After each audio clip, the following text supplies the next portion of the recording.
Kabbalah, una visión holística para comprender la Torá. Curso impartido por el rabino Moshe Shlomo Yerushalmi. Le agradecemos su compañía y le invitamos a suscribirse y activar las notificaciones para recibir este contenido semana a semana. Buenas noches, estamos nuevamente sintonizados con nuestra clase, nuestra sesión de estudio del jueves. Vamos a intentar de alguna manera estudiar los 5 libros de Moshe o los 7 libros de la Torá. Muy importante, porque en esta parashá, a propósito de lo que dice la Torá, esta parashá se llama Be'alotejá y es aquella parashá donde está diciéndole Dios a Aarón que él que se va a encargar de encender las luces de la menorá en el Bet HaMikdash. Todo esto porque Moshe, cuando le dio la orden que fue impartida por Dios para que fueran los Nesiim, los príncipes del pueblo de Israel, los que trajeran los korbanot, Aarón, que era el que iba a estar designado para ser el Cohen Gadol, no estuvo presente, o sea, no lo invitaron a ese acontecimiento. Y entonces dice la Torá que se deprimió. A Kadosh Baruj Hu le dice, según explica Rashi, Hayeja, por tu vida, la mitzvah que vas a hacer tú va a ser más grande. Y esa mitzvah fue exactamente encender la menorá. Y así comienza la parashá, diciendo que Dios habló con Moshe diciendo, habla a Aarón y dile, cuando enciendas las luces frente a la menorá, etcétera, etcétera, etcétera. Estamos en Bamidbar, capítulo 8, versículo 1. Entonces Rashi pregunta en este momento, ¿cuál es el tema acá? ¿Qué es lo que está pasando? ¿Por qué yuxtapone la sección de la menorá con la sección que trata de las ofrendas de los príncipes? Y responde, porque cuando Aarón vio la dedicación de los príncipes, se angustió, entró en una situación de desesperación y depresión, porque no estaba incluido entre ellos, ni él ni la tribu de Leví. El Santo Bendito dijo, por tu vida, lo tuyo será mayor que la de ellos, ya que encenderás y prepararás la menorá. Así lo explica Rashi. Esto incluye también, pongan atención y cuidado, lo que tiene que ver con las velas de Hanukkah, que ese tema lo vamos a estudiar más tarde, más adelante, en otra ocasión. Pero el tema acá es que si hablamos de la mitzvah de la menorá, la importancia de todo eso es que esa menorá no estaba para alumbrar la divinidad, comillas, sino era una suerte de testimonio de que las cosas estaban andando bien, incluso en el momento en que pues el pueblo de Israel, después del pecado del becerro de oro, finalmente Moshe dice que Dios le ha dado una suerte de amnistía, entre comillas, a Aarón y va a ser comisionado para que sea el Cohen Gadol y él va a encargarse de encender la menorá. La menorá, como dijimos, no está dada para iluminar la divinidad o el Bet HaMikdash, sino para que esa luz sea de alguna manera ampliada desde el Bet HaMikdash al mundo entero. Se desprende de la forma en que tenían las ventanas que daban hacia el exterior del Bet HaMikdash. Esas ventanas estaban dadas de tal suerte que la luz de la menorá se proyectaba hacia el exterior y no, como podríamos haber pensado, que estuviese diseñada para que el interior del Bet HaMikdash estuviera iluminado. Siendo esto así, el tema más importante y central de esta parashá es, como dice el título, tenemos 5 libros de la Torá o 7 libros de Moshe, o al revés, tenemos 5 libros de Moshe y en realidad son 7 libros de la Torá.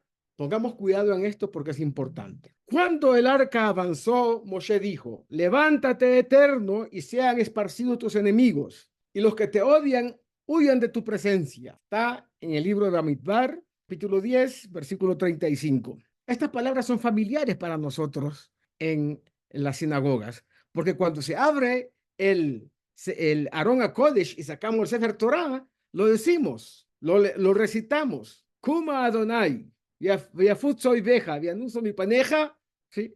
Que se aparten de ti, como está claro, sean esparcidos tus enemigos y los que te odian huyan de tu presencia. Entonces, eso lo decimos cada vez que se saca el rollo de la Torá, sobre todo en Shabbat. Hay diferentes costumbres, pero sobre todo en Shabbat es dicho, y sobre todo en la liturgia ashkenazí. Y entonces, al sacar el Sefer Torá, proyectamos algo importante, y es lo que realmente no resulta tan familiar para las personas del común, porque estas palabras constituyen directamente un libro individual del Sefer Torá. Así lo explican nuestros sabios en el Talmud y así ha extraído. Les mandé una diapositiva, una foto en el chat del grupo, y allá aparece unos versículos con unas letras nun al revés. Revisen eso, miren la foto que les mandé y van a ver donde está allá que dice la lectura de Shishi. Shishi es el sexto que va a leer la parashá en la Torá. Dice, Vahi vimso Aharón vayomer Moshe, Huma Adonai, veafutso oiveja, vienusu, mesaneja mi paneja. Y ustedes van a ver ahí que al principio de esos versículos aparece una nun al contrario, al revés, puesta al revés. Y cuando termina la sección esa con el versículo, Vayomer Shuva Adonai, Ribevot Alfei Israel. Retorna, oh Dios, a los miles del pueblo de Israel. Ahí termina esos versículos con una nun también al revés. ¿Ok? Pusieron cuidado, como si fuera una suerte de corchetes. El versículo 35 hasta el versículo 36, inclusive. Pues esos versículos he llamado en el mundo de la Torá y de la Kabbalah un libro en sí mismo. De suerte que no son 5 libros de la Torá, sino, dicen nuestros sabios, 7 libros. ¿Cómo puede ser que 2 versículos conformen un libro? Bueno, esto es lo que vamos a tratar de entender. Además de todo esto que hemos dicho, esta sección está separada de la sección que la precede y de la que viene después por lo siguiente. Los rabinos enseñaron cuando Aarón viajó, Aarón a Kodesh, Moshe pronunció esta parashá y Dios hizo señales, es decir, una nun boca abajo, encima y debajo de ella, para indicar que esta parashá no está en su lugar. Esta sección no está en el lugar que debería estar. Rabbi Shimon ben Gamaliel dijo, en el futuro, esta parashá será tomada de acá y escrita en su lugar apropiado. Y la pregunta es, como dice el Talmud, ¿por qué fue escrito aquí? Y dice, para separar el primer castigo, perdón, que está mencionado en el versículo 33 del capítulo 10, y el segundo castigo, que está mencionado en el capítulo 11, versículo 1. Así dice el Tratado de Shabbat, página 115b. Entonces, ¿por qué esta letra nun está invertida? Esta es una pregunta importante. La letra nun numéricamente es igual al valor de 50. El valor numérico de la nun es 50. Y si uno cuenta desde la parashá, que dice, y la tienda de reunión viajará, que es el capítulo 2, versículo 17, donde realmente pertenece nuestra parashá, o sea, esa sección pequeñita, hasta donde realmente se encuentra, hay 50 secciones marcadas por espacios abiertos. Por supuesto que eso hay que detenidamente ver en el Sefer Torá, quiere decir, en el Sefer Torá que está escrito a mano y en pergamino. En el Humash no es tan fácil encontrar, digamos, esas secciones separadas. De todas maneras, el pueblo judío no hubiera estado ansioso de abandonar el monte Sinaí, como lo indica el siguiente versículo. Es decir, la nun invertida indica que el pueblo judío le había dado la espalda a Dios. Eso es importante entenderlo de qué manera. Es decir, ya recibimos la Torá, ya esto, ya lo otro, bueno, vamos a lo nuestro, salgamos de esta situación. Y dice, y viajaron desde el monte de Dios 3 días de camino, y entonces habrían ido inmediatamente y cruzado el río Jordán, que tiene 50 amot, es decir, 50 medidas. Un amá son más o menos 48 centímetros. Amot en plural, dice acá 50 amot, más o menos 25 metros, más o menos, de ancho, hablando de lo que era el caudal del río Jordán, el Jardén. Entonces, aquí vemos algo interesante. El número 50, que es el valor numérico de la nun, está representado en una, en dos, en tres, en cuatro, en cinco ocasiones, quizás hasta más, aludiendo al número 50. Entonces, el mundo fue creado, como sabemos, dice el Talmud, con 50 puertas de entendimiento. En Rosh Hashanah, el tratado de Rosh Hashanah, página 21b, en el Talmud. 50 puertas se llaman Nun, la misma letra que estamos viendo acá, Sha'arei Binah. Como acabamos de experimentar en la fiesta de Shavuot y la entrega de la Torá, ocurre que cada año debemos de contar Sefirat HaOmer, desde el segundo día de Pesach hasta el día anterior a Shavuot. Son 49. El 50º, el número 50, es el día de Shavuot. Y entonces contamos 49 y automáticamente llegamos al 50º que no se cuenta,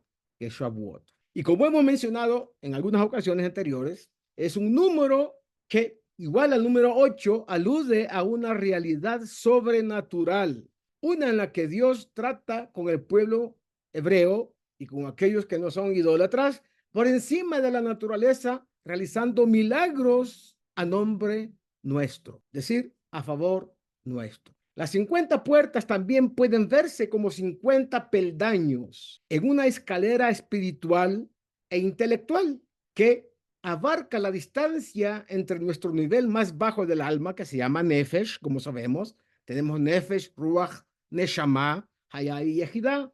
Entonces, Nefesh es lo más bajo de nuestra alma, ¿ok?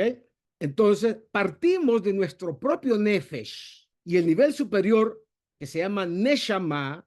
Estos 50 días, 50 puertas o 50 peldaños son realmente lo que une, algunos dirán, separa el Nefesh del nivel superior, que es la Neshama. Partimos de Nefesh, lo más básico, para poder llegar hasta el desarrollo de nuestros primeros 3 pisos del alma, Nefesh, Ruach y Neshama.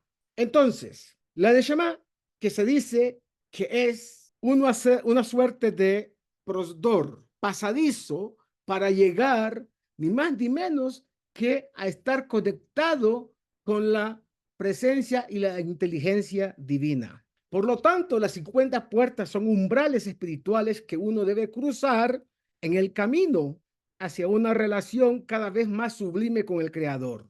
De los 5 niveles del alma que hemos estudiado anteriormente, solo estos 2 comienzan con la letra Nun. Nefesh empieza con Nun, Neshama empieza con Nun. Son 2 partes del alma, del desarrollo del alma, que están conectadas con la letra Nun, y no por casualidad. Acá vamos a entender que todo esto está dependiendo de una escalera que hay que subir. Hay una escalera que está puesta sobre la tierra, pero su cabeza está dirigida hacia el cielo. ¿Se acuerdan de Jacob, nuestro patriarca, que vio en un sueño una escalera, como dicen hebreos, Inem, Sulam Mutzav Arza, Veroshom Magia Hashamaima? Y aquí que vio una escalera que su parte inferior estaba parada, puesta sobre la tierra, pero la parte superior de la escalera estaba dirigida hacia el cielo. Shamaima es hacia el cielo. Entonces, ¿qué significan estas letras Nun en estas partes tan importantes de nuestra alma? Miren, es impresionante. Dicen nuestros sabios que representa ni más ni menos que la conexión de la propia alma nuestra, representada por el alma de Jacob, que Jacob experimentó esta misma manera de ascender, como su sueño se lo fue de alguna manera graficando, y cada uno de nosotros tenemos esa posibilidad de ver esa escalera y percibirla en toda su extensión, es decir, todo aquello que representa para nosotros. Por lo tanto, la palabra Neshama se puede dividir entre Nun Shama. Nun significa las 50, aludiendo a las puertas, se encuentran ¿dónde? Hacia allá, entre Nefesh y Neshama. Ascender por esas puertas que hemos mencionado, o peldaños, si se quiere, de Nefesh, pasando por Rúa, llegando a Neshama, es una suerte de desarrollo espiritual de alto impacto en nosotros. Literalmente, si vemos esto como una pista y aplicando esta analogía a las dos Nunim que hemos visto acá en esta parashá,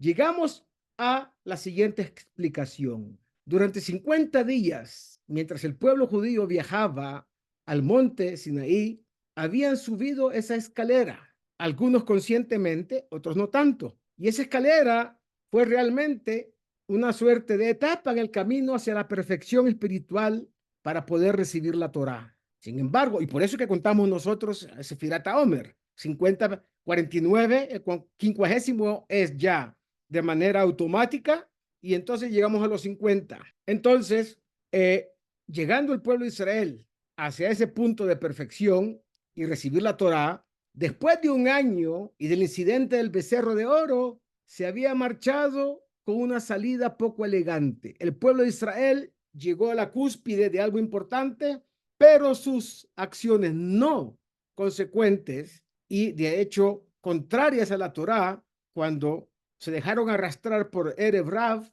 y de esa manera llegaron algunos a contaminarse con el pecado del becerro de oro. Resulta entonces que en ese punto, el pueblo de Israel de alguna manera dio la espalda a Dios. Si bien es cierto que se esperaba que se trasladaran a Eretz Israel de una vez, hay una partida, comillas, y luego hay otra partida. O sea, dos secciones que rompen de alguna manera la secuencia natural que tenía que pasar. Uno de nuestros rabinos contemporáneos, Rav Uriah Motzerki, Rabino Sherki, dice que los 5 libros que tenemos constituyendo la Torá pueden ser direccionados o del cielo hacia nosotros, como el Sefer Bereshit, como el Sefer Shemot. El Sefer Vayikra es de nosotros hacia el cielo, de nosotros dirigido hacia el cielo, y Sefer Bamidbar, números, es del cielo hacia nosotros, pero cortado. La señal se va cortando. Hay comunicación, no hay comunicación. Hay consecuencia, no hay consecuencia de parte del pueblo de Israel. Y entonces el libro de Bamidbar resulta que es el libro de los conflictos del pueblo de Israel consigo mismo y tristemente también como una especie de retos a la divinidad. Entonces, el pueblo de Israel, como sabemos, duró 40 años en el desierto. No pudo llegar, lamentablemente, a salir de Egipto, recibir la Torá y entrar a la tierra de Israel. No se pudo.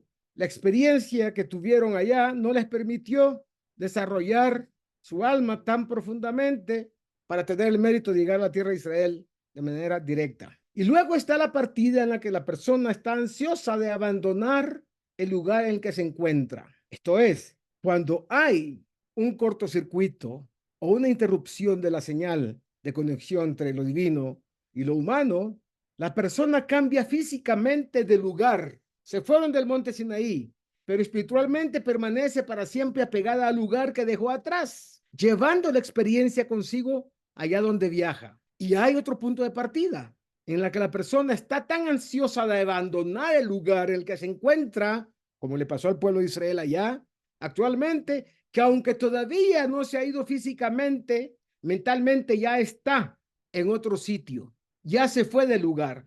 Eso fue lo que le pasó al pueblo de Israel, lamentablemente. Sin embargo, algunos creen que puede ser un enfoque positivo cuando se trata de dejar atrás una atmósfera antiespiritual. Sin embargo, es un enfoque y una actitud extremadamente perjudicial cuando uno se aleja de Dios y del monte de Sinaí.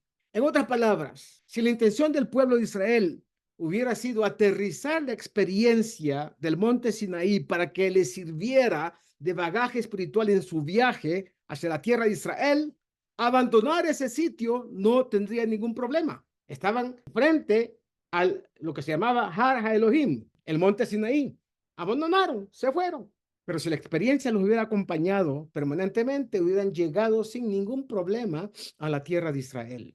Hicieron lo contrario.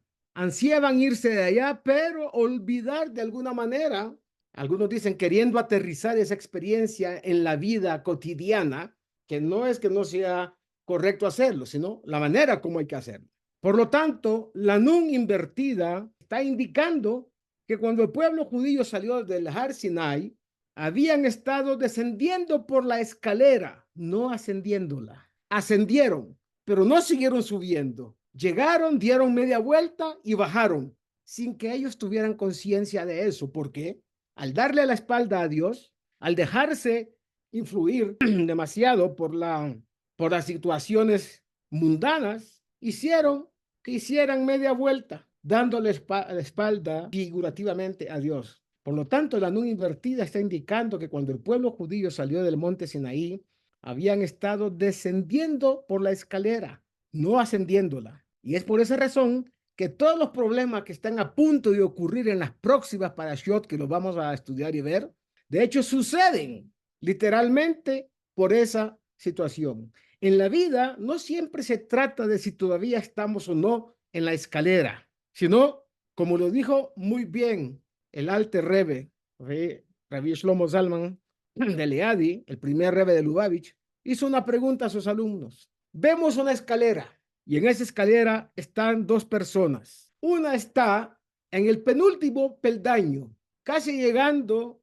al extremo de la escalera, el extremo superior de la escalera, y otro está un poquito abajo de la mitad. Él preguntó retóricamente, ¿cuál de los dos que están en la escalera está subiendo? ¿Qué dirían ustedes? La respuesta del Alter Rebbe fue, depende. Si el que está más arriba va hacia abajo y el que está más abajo va hacia arriba, realmente en la escala de valores de esa situación, el que está más abajo de la escalera está realmente en un nivel superior, porque va ascendiendo.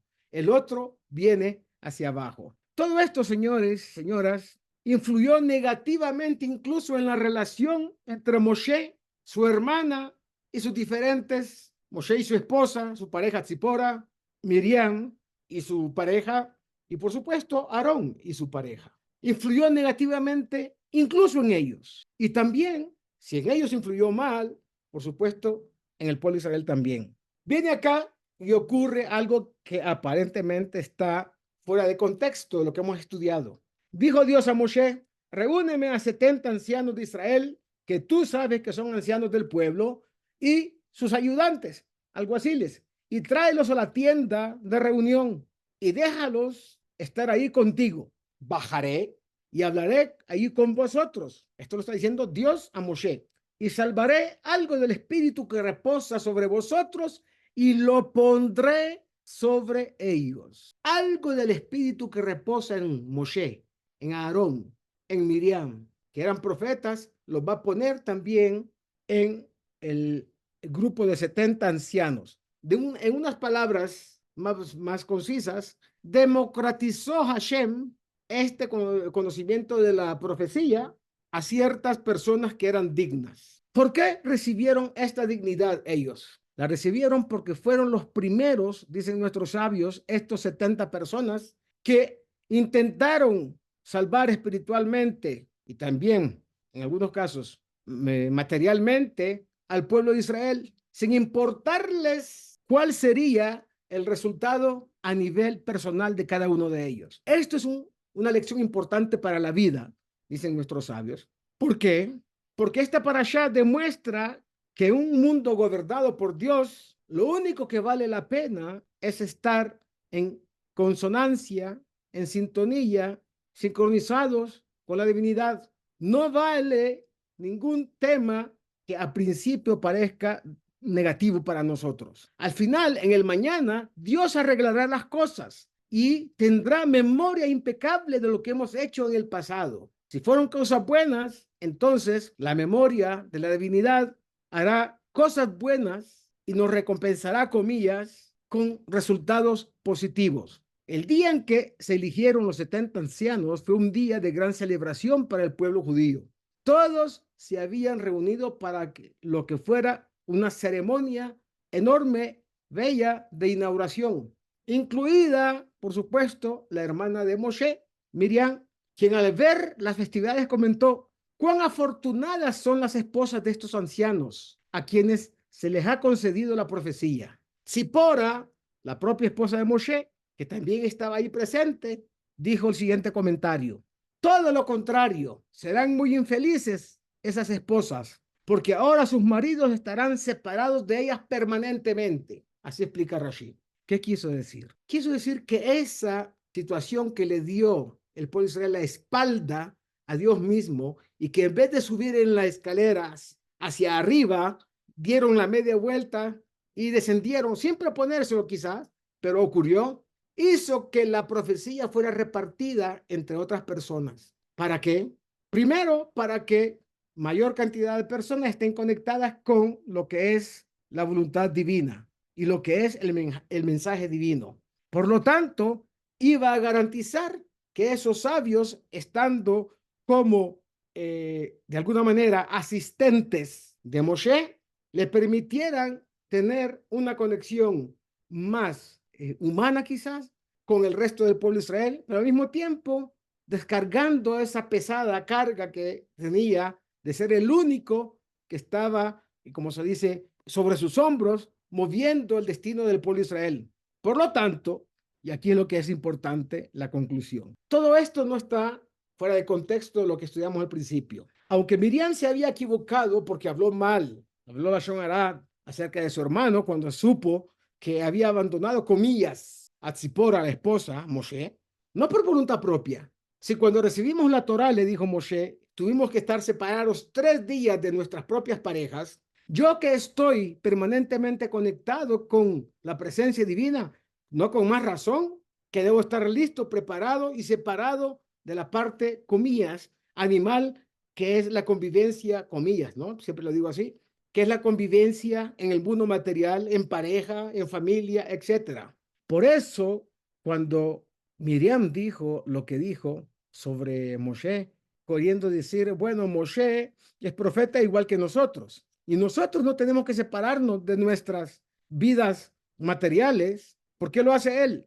Recibió la respuesta de parte de Dios. Moshe era muy humilde, más que nadie sobre la faz de la tierra. Y entonces Dios mismo añadió, Moshe no es como el resto de las personas. Es mi siervo, que es fiel en toda mi casa. Con él hablo boca a boca, en visión clara y no en acertijos. Él percibe la presencia divina, su aparición, comillas, tal cual puede ser lo máximo que un ser humano pueda percibir de la divinidad. El Talmud añade su propio comentario. Cuando Moshe nació, dice el Talmud, llenó de luz la casa de sus padres. ¿Por qué? Ya lo vamos a explicar. Además de tener una historia única, también tuvo un nacimiento único, ya que brillaba con la luz original de la creación. Su cuerpo proyectaba la luz que se llama Or Haganuz, la luz oculta de Dios, una luz de intensidad divina muy grande, que permitía demostrar que Moshe estaba en un nivel muy por encima de la generación en la que vivió. Abro un paréntesis. Según nuestros sabios de la Kabbalah, la generación que estuvo en Egipto subyugada a Faraón eran las mismas almas de aquella generación que estuvo en la generación del diluvio y las mismas almas que estuvieron en la generación de la torre de Babel. Por eso, cuando nació Moshe, su madre expresó algo increíble. Vieron que era Tov. ¿Qué significa Tov en este contexto? No era un alma que había vuelto encarnándose para enmendar lo que había ocurrido en el diluvio y en la torre de Babel, sino era un alma totalmente distinta. Era un alma súper especial, tenía una luz especial. Y por eso el nombre hebreo que tenía Moshe era Tuvia, era el nombre que le pusieron sus padres. El nombre de Moshe, que la Torá lo mantiene y no recuerda el nombre primero, fue dado por la hija de Faraón. Y dice el Natsib de Volozhin que la Torá reconoce el bien y la bondad que hizo la hija de Faraón, dándole el honor de que el nombre de Moshe recordado en la Torá siempre va a ser el nombre que ella le dio. Eso se llama Hakarat Tov. Y bien, entonces ocurre, llenó de luz su casa.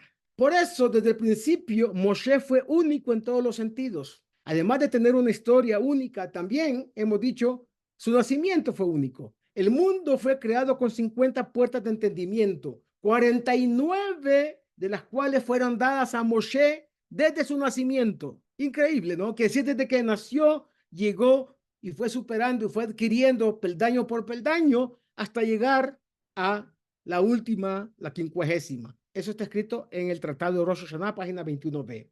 Y había tenido también una muerte única, pues había muerto en Har Nebo. ¿De qué muerte?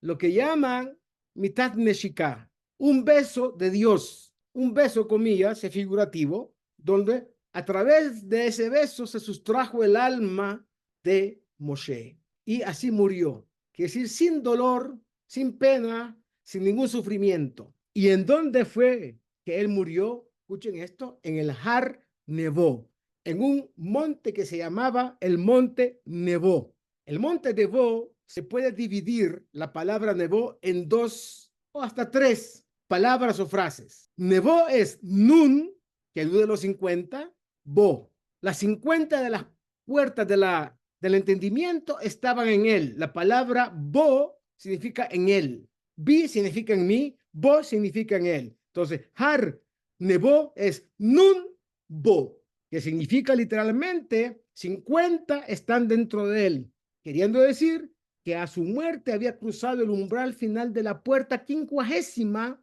para completar su conexión perfecta con Dios. Como se discutirá más adelante en Parashat Hukat, Moshe había sido mucho más que simplemente un líder por excelencia. El propio Moshe era una especie de umbral debido a su naturaleza especial, que poseía la capacidad de guiar al pueblo judío a su rectificación completa y con ellos a completar la rectificación del mundo, y ni más ni menos que incluso a contener el alma de Mashiach en sí mismo.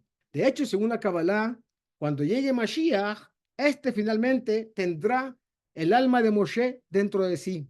Como indica el Midrash, la grandeza inherente de Moshe residía en el hecho que su alma emanaba de una fuente muy elevada. Como resultado, había nacido como un conductor adecuado y había sido él mismo, se había convertido él mismo en ser conducto idóneo para transmitir la Torá de Dios al pueblo judío.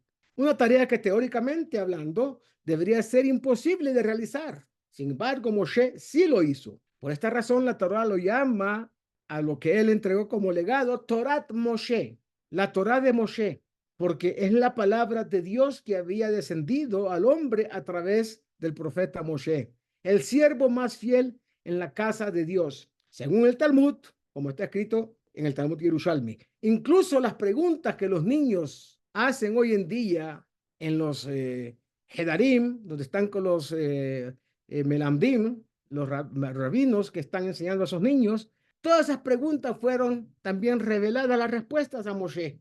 Eso es lo que tenía presente el salmista cuando escribió: Ashrei Yoshvei Beiteja, bienaventurados los que se encuentran en tu casa, los que alaban siempre a Dios. Ashrei Yoshvei Beiteja, odia Elohim Selah. Está escrito en Salmo 145. Bienaventurada la gente, pues, que se encuentra en esta situación. Y dice acá otro pasuk: bienaventurado aquel pueblo que es como tú. En hebreo se dice Ashrei Am Shekaja Lo. Shekaja Lo está compuesta la palabra Shin, Haf, y eso significa literalmente a nivel de sus valores numéricos, lo que se llama gematria, como el valor numérico del nombre Moshe.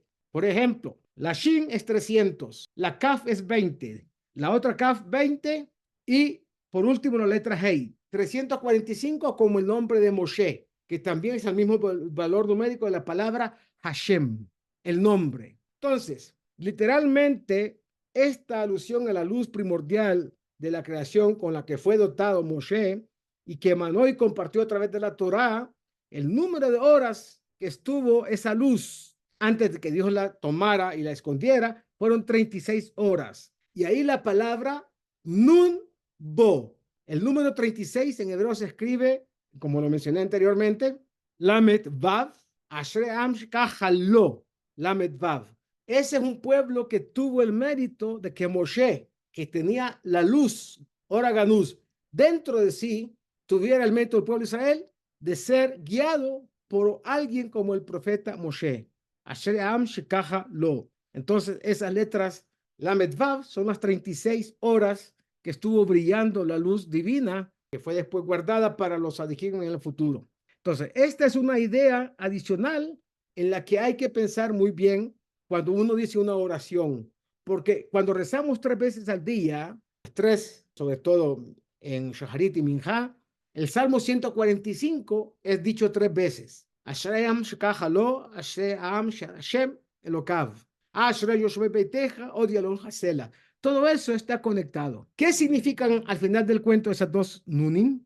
Están separando los 5 libros de Moshe en 7. 5 que tenían que ser, si no es que hubiese habido esas señales rotas de arriba hacia abajo, rotas por la conducta del pueblo de Israel. Entonces hubo una separación entre Bereshit, Shemot, Vaikra, Bamidbar, y aparece esta parte acá, que Bamidbar en esta parashá se divide en 2 libros, Bamidbar, ¿sí? A partir de esos 2 versículos que dicen lo que hemos mencionado, donde están las Nunim allá. Kuma Hashem, levántate, oh Dios. Todo eso en señal de que al final del cuento, Kadosh Baruj Hu siempre va, de alguna manera, pero bastante, digamos, complicada puede ser, dependiendo de nosotros, si es que nosotros no tomamos iniciativas y tratamos de retomar el verdadero sentido de la escalera.